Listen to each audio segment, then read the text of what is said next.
Minecraft is one of those games that ever since its release has always been surrounded by myths and legends, especially if we are talking about those early versions where the atmosphere felt much more unsettling. The heavy fog and limited render distance give players the feeling that someone or something could be watching them from afar. It's because of these early alpha features that myths like Herobrine and Entity 303 came to be. These myths and legends are what helped countless people maintain their interest in the game throughout Minecraft's incredibly long lifespan, driven by the belief that there was something unsettling lurking beyond the game's friendly environment. And although these legends were more often than not created by players and didn't actually exist in the game, they were always a nice touch for the community. But over time, creating myths that could make the game feel scary became increasingly difficult. The game became brighter, the fog disappeared, and Minecraft has been so explored by its players that there are barely any secrets left to discover. And that's completely fine. Minecraft was never meant to be a horror game. Sure, it has its tense moments, but it never really gives you that feeling of discomfort that horror games try to achieve. However, some people have gone out of their way to recreate the unsettling feeling that the early versions of the game had, either through the creation of scary mods or through animations. And these mods and animations can be based on entirely new concepts, or they can take inspiration from old myths that already existed within the community. One myth you might remember is the idea that there were other portals leading to dimensions beyond the Nether and the End. I still remember watching those pesky YouTubers build a glowstone portal that supposedly led to a so-called other dimension, and then trying to recreate it on my PlayStation 3 only to witness one of the most disappointing sights of my life. I don't think I need to tell you that dimensions like the Aether never actually existed in Minecraft, and just like Herobrine, they were never more than a myth. A popular one, but still a myth. But what if they were real? What if the Nether and the End weren't the only dimensions in Minecraft? What if there was a secret third dimension that led players to a strange world made entirely out of wood, and filled with mysterious entities that would try to turn you into one of them the moment they spotted you? Would you explore that dimension?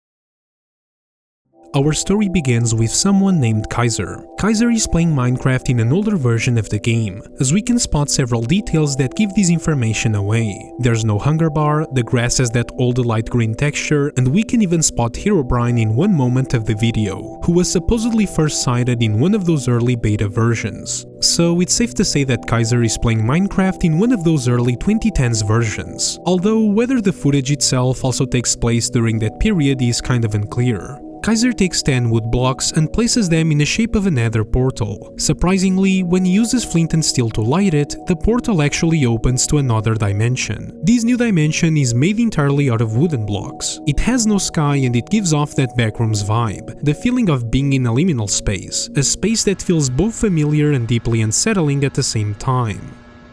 Bruh.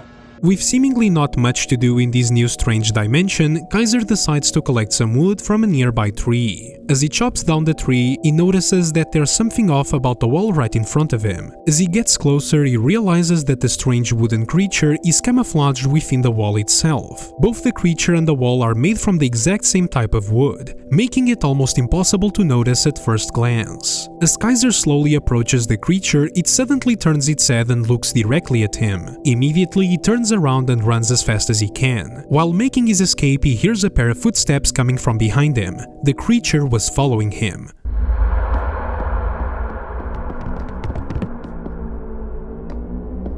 He keeps running, but eventually stops again when he hears even more footsteps.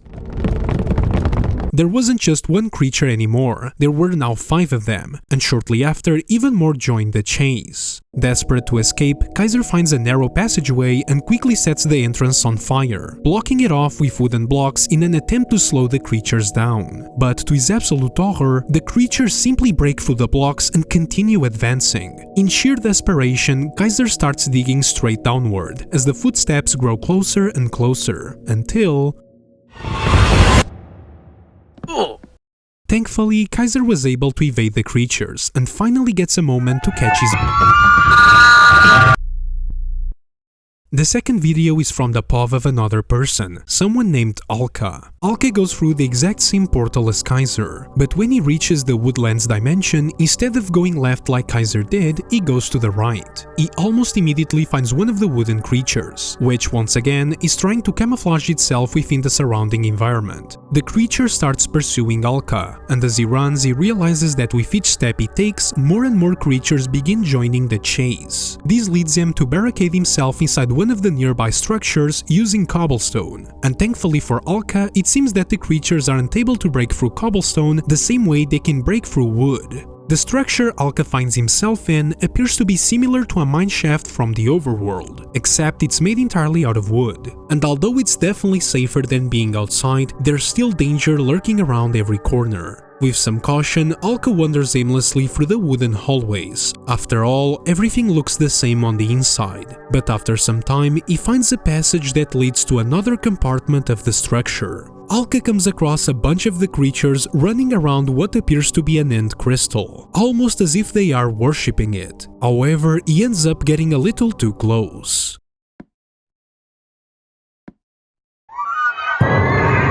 He desperately runs back to the way he came, and once he gets close enough, he starts placing blocks beneath him to reach the exit. However, the creatures also begin stacking blocks in an attempt to reach him. He manages to get to the top before the creatures do, but he's met with an unexpected surprise.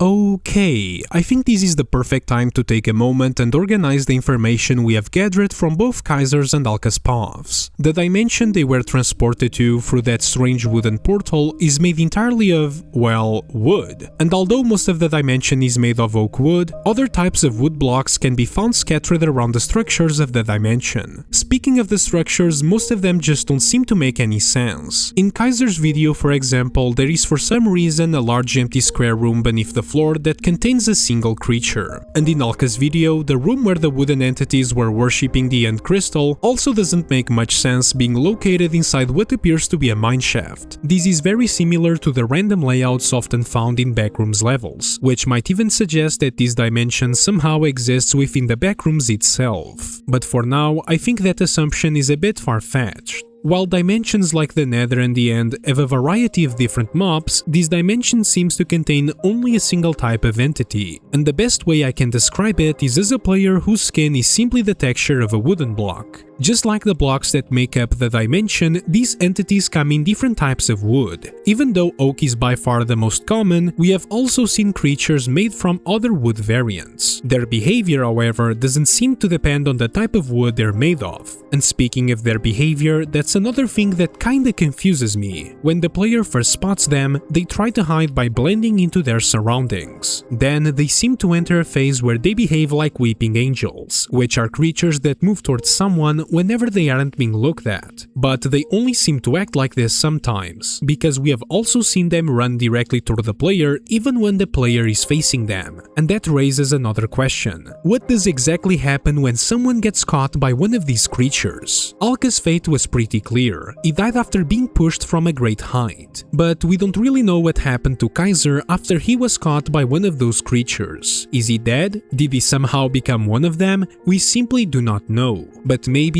all of these questions will be answered in the next videos. So let's continue. Up next, we have the POV of Galshi, and within the first few seconds of the footage, we can already see that Galshi is in a pretty rough spot. She's being chased by a bunch of the creatures in a place that looks very similar to where Alka was. But unlike Alka, Galshi is actually successful at building a cobblestone tower and escaping them, because this time there was no one waiting at the top. She proceeds through the mineshaft until she reaches a very peculiar place. The place is enormous. There are countless openings in the walls that probably lead to other structures, and some kind of railings seem to be hanging from the ceiling. Galshi continues through this strange room, but she suddenly stumbles upon a giant version of the creatures, which stares directly at her in a rather disturbing way. In a desperate attempt to evade the giant, she drops down a set of stairs and rushes through one of the many doorways built into the wall beside her. This hallway leads to an empty room containing nothing but a single wooden house. Inside the house, Galshi seems safe from the creatures, until one suddenly appears inside out of nowhere. Panicking, she runs down a set of stairs that lead to a series of hallways. Since the creature is closing in on her, she decides to take the hallway on her right. Unfortunately, that hallway leads to nothing more than a dead end.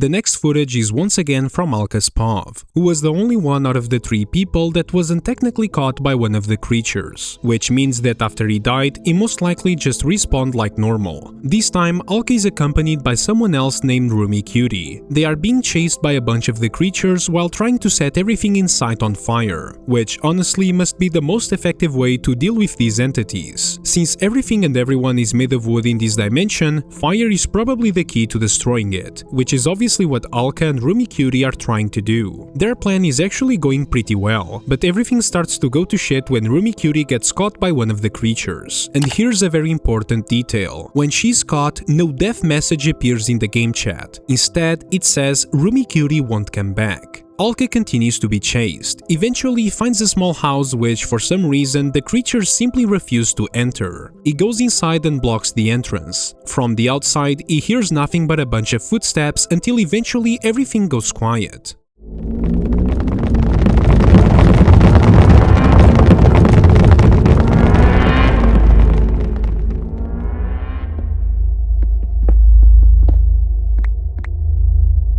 Out of nowhere, a book falls from the sky. Alka picks up the book and opens it. Inside, it simply says, "Go meet her."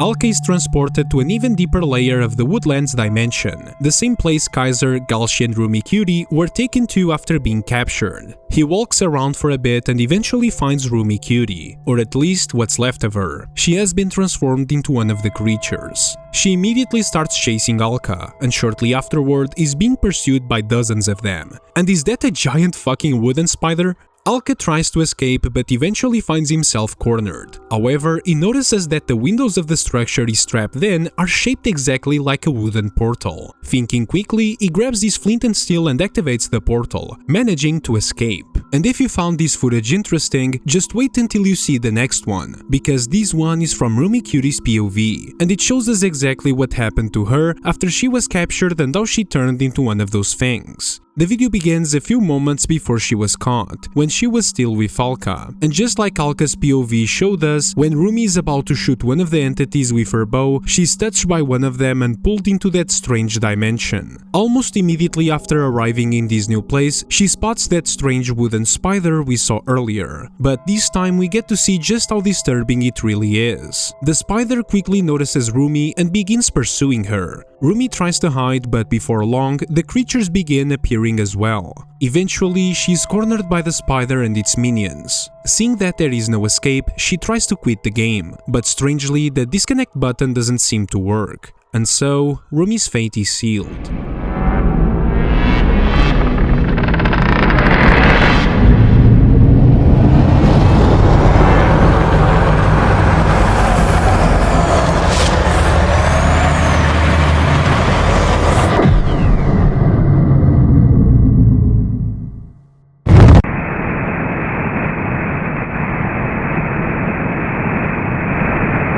Okay, pause. There's a lot to unpack here. So apparently there's another dimension within the Woodlands dimension itself, and to get there you need to be touched by one of those wooden beings. This new dimension is very similar to the normal Woodlands, it even shares the same liminal space feeling, but there's one reason why the creatures bring you here. Their queen is waiting there. Anyone who ends up in this place had better find a way back quickly, otherwise they will face a fate worse than simply dying. A fate that not even logging out of the game can save you from. A fate that Kaiser, Galshi and Rami sadly met. All of them were transformed into wooden creatures by the queen, and it really doesn't seem like there's a way to bring them back after the transformation. They essentially became wooden zombies, which is probably alluded to by the message that appears in the game chat once somebody gets sent to that dimension. No matter what you you do, they will never come back. And although Alka was actually able to return, it's probably very rare for someone to successfully evade the Queen and escape the dimension. And this, my friends, concludes chapter 1 of the Minecraft Woodlands series, which still leaves quite a few questions unanswered. Even after watching all of these videos, it still feels like we don't know that much about the Woodlands dimension or the creatures that live there. Why do they act so hostile toward players, and why do they follow this peculiar transformation ritual? Well, thankfully we still have a few more videos to go over. These ones are from chapter 2, called the Woodweavers, and they introduce us to a whole new set of characters: Erkantara, Sparklord, Nex, and Dazix. The 4 of them are exploring the woodlands together while being chased by the creatures, and there are 2 big things to take away from this footage. First, it seems that the deeper you explore the woodlands, the less it starts to make sense. The structures become increasingly abstract, to the point where they begin to resemble a piece of modern art.